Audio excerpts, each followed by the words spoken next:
Hello everyone, সবাইকে স্বাগতম আজকের টিউটোরিয়ালে।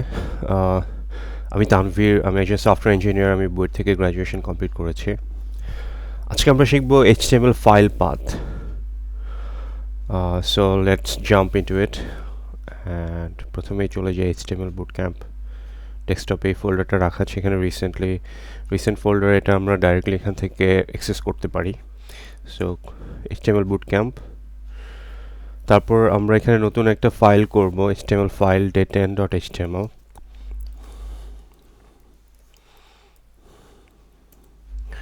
তারপর আশ্চর্যবোধক চিহ্ন, shift 1, দেন প্রেস এন্টার। তাহলে হয়ে গেল আমাদের বেসিক এইচটিএমএল স্ট্রাকচারটা। তো এখন এখানে আমরা যেটা আজকে দেখাতে যাচ্ছি সেটা হচ্ছে এইচটিএমএল ফাইল পাথ। এখন এইচটিএমএল ফাইল পাথ দরকার হয় আমরা যখন কোনো ইমেজ কোথায় আছে সেটা যখন আমরা এইচটিএমএল লিখি যে ইমেজটা এখানে আছে, তো তখন আমরা এইচটিএমএল ফাইল পাথটা ব্যবহার করি। তো এখানে আমরা একটা ইমেজ ট্যাগ যদি দেই, ইমেজ, প্রেস এন্টার। আর এখানে দেখেন beach.jpg, এটা ইমেজেস নামের একটা ফোল্ডারের ভিতরে রাখা আছে। তো আমাদের কারেন্ট ডিরেক্টরিটা হচ্ছে এইচটিএমএল বুটক্যাম্প এটা।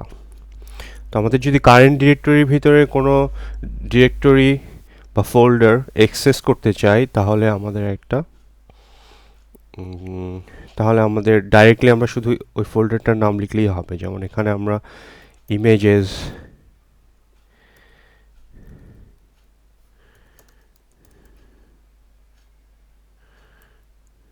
এই যে দেখেন ও সাজেস্ট করছে beach.jpg। তো তাহলে ইমেজটা দেখা যাবে। এখন এটা যদি আমরা কন্ট্রোল এস দেই, অথবা আমরা এখানে অটো সেভ করার জন্য ফাইলে গিয়ে এখানে এখানে অটো সেভ করাই আছে, কালকে আমি অটো সেভ করেছি এটা। তো এটা যদি অটো সেভ আবার করি, অটো সেভ, তাহলে কিছুক্ষণ পর পর সে অটোমেটিক সেভ করবে, আপনাকে আর সেভ করতে হবে না। তাহলে এই ফাইলটা আমরা ব্রাউজারে যদি ওপেন করি, তো ব্রাউজারে ওপেন করার জন্য ম্যাকে এখান থেকে ডেস্কটপে যেতে হবে, এইচটিএমএল বুটক্যাম্প ফোল্ডারটাতে যেতে হবে, আর day10.html। দেখুন সেই ইমেজটা দেখাচ্ছে। তো এই টিউটোরিয়ালটা আমরা আগেও দেখেছিলাম যে কিভাবে এখানে ইমেজ দেখানো যায়, কিন্তু আজকে যেটা করব, ইমেজটাকে আমি অন্য আরেকটা ফোল্ডারের ভিতরে রাখবো। যেমন ইমেজেসের ভিতরে যদি আমি আরেকটা ফোল্ডার করি,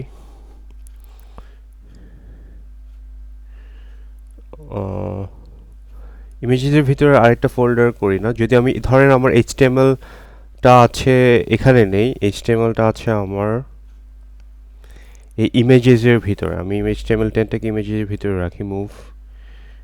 ওকে, এখন দেখেন, এখন আমাদের কিন্তু ইমেজেসের ভিতরে beach.jpgটা নেই, এটা অটো সেভ হয়ে গিয়েছে। আমি যদি ব্রাউজারে যাই এবং এটাকে যদি রিলোড করি,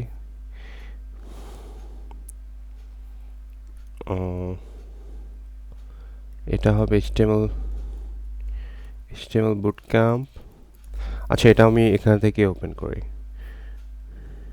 ইমেজেস day10.html। দেখেন এখন কিন্তু ইমেজটা দেখা যাচ্ছে না। এখন যদি আমরা ইমেজটা দেখতে চাই তাহলে আমাদেরকে কি করতে হবে, এই জায়গার লোকেশনটা চেঞ্জ করতে হবে, ফাইল পাথটা চেঞ্জ করতে হবে। তো এখানে আমরা এখন আমাদের কারেন্ট ফাইল যেটা, সেটা হচ্ছে day10.html। তো এটাতে ডাইরেক্টলি beach.jpg একটা ইমেজ রয়েছে। ওকে, তাহলে এখন যদি আমরা, এটা অটো সেভ হয়ে গিয়েছে, এখন যদি আমরা ব্রাউজারে যাই এবং রিলোড করি, তাহলে দেখুন আবার এটা দেখা যাচ্ছে। ওকে, কিন্তু আমি এখন যেটা আপনাদেরকে দেখাবো সেটা হচ্ছে আমার ইমেজেস নামের এখানে আমি আরেকটা ফোল্ডার করব, নিউ ফোল্ডারটা এখানে না, এখানে হবে।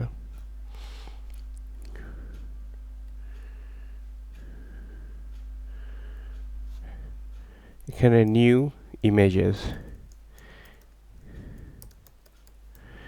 ইমেজেস নামের একটা ফোল্ডার করলাম,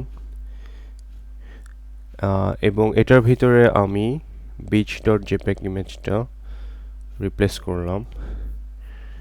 দেখেন এখন নিউ ইমেজেসের ভিতরে রয়েছে beach.jpg আর আমার data.html রয়েছে ইমেজেসের ভিতরে। তো এখন যদি আমরা এটা অটো সেভ হয়ে গিয়েছে, এখন যদি আমরা এখানে গিয়ে রিলোড করি তাহলে কিন্তু আর ইমেজটা দেখা যাবে না, কারণ আমাদের ফাইল পাথটা ইনকারেক্ট। তো সেটা করার জন্য আমাদের কি করতে হবে, দেখুন আমরা data.html এ যাই, data.html, এবং